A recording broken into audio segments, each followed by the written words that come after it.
shifting focus from one corporate to another then, and let's put the spotlight on SJS then. Mr. Sanjay Thapar, Group CEO and Executive Director at SJS Enterprises, is now joining us. Mr. Thapar, morning, and first up let's talk about exports, and they have grown rapidly on a year-on-year basis. You have also been targeting export contribution to the tune of 14 to 15% in the next couple of years. Has there been any developments in achieving this target? What is the geographies, any new geographies that you are eyeing, and what will your outlook be on exports going forward? So we've won very large businesses from Stellantis across the world, so Latin America, North America, even Europe.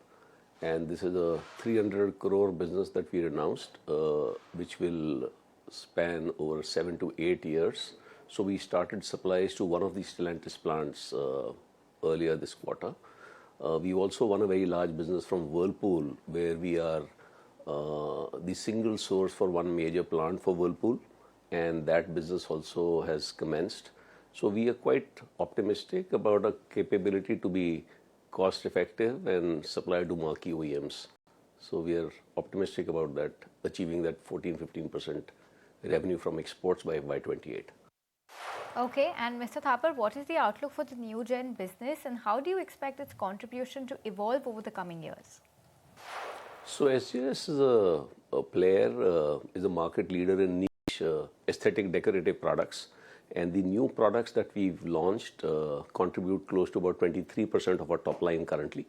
And this is expected to benefit from tailwinds towards premiumization that we see and the aspiration of the Indian consuming class. So we see very strong traction. And our overall numbers in terms of margins, I think we are quite well positioned. We've been consistently delivering margins or EBITDA margins of close to about north of 25-26% for the past 5-6 years, and we expect this trajectory to continue. In fact, last quarter, our margins were close to about 27-28%, and we expect that we will continue to be a high growth and reasonably high margin company thanks to these new products that we are launching. Okay, and Mr. Thapar, could you please provide a breakdown of the planned Capex and indicate how much of it is expected to be deployed in the second half of this year, and when will these investments start contributing to your top line? So we are in the process of setting up a new greenfield plant for SJS Decoplast, which is primarily chrome plating on plastics and painting on plastics, with an outlay of about 100 crores. So 30 crores have been spent so far in the last year, and by the end of Q3, we expect to spend close to about 65-70 odd crores more. We also said that we see very strong order intake at our mother plant at Bangalore. We've won some very large businesses, so that's another 45 crores that we'll spend in the current year. In addition to this, we've spent allocated close to about 40 crores on a greenfield plant that we are setting up for cover glass manufacturing, and that is another 40 crores that we spent partly this year, partly next year. And the balance is maintenance Capex. So that's roughly the Capex plan we have for the next 2 years. Okay, and talk to us about your most recent MOU, Mr. Thapar. What are going to be the implications of the BOE MOU for the company?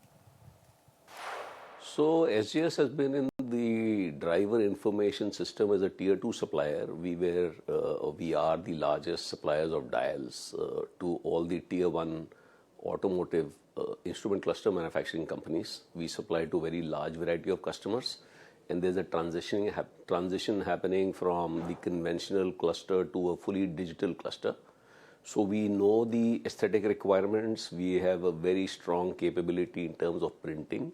So the cover glass business that we wanted to do, there was a lot of requests from OEMs to why would we not consider assembling the whole display in India. And for that, we needed a technology partner.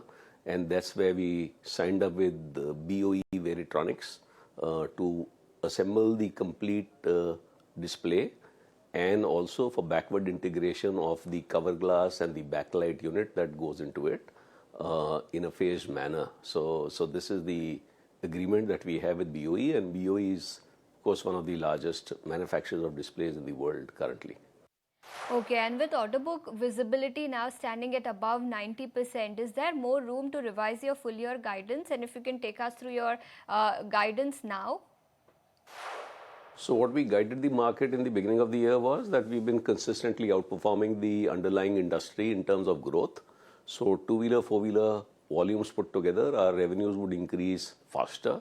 So our initial guidance was 2 times the industry growth, which we revised upward to 2.5 times industry growth, because we see very strong order book and traction from both our four-wheeler as well as two-wheeler customers.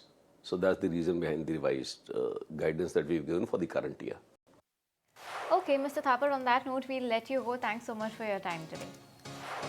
Here's the management of SJS Enterprises talking about their financials and their upward revision in their guidance, but the stock is flat as we speak. On that note,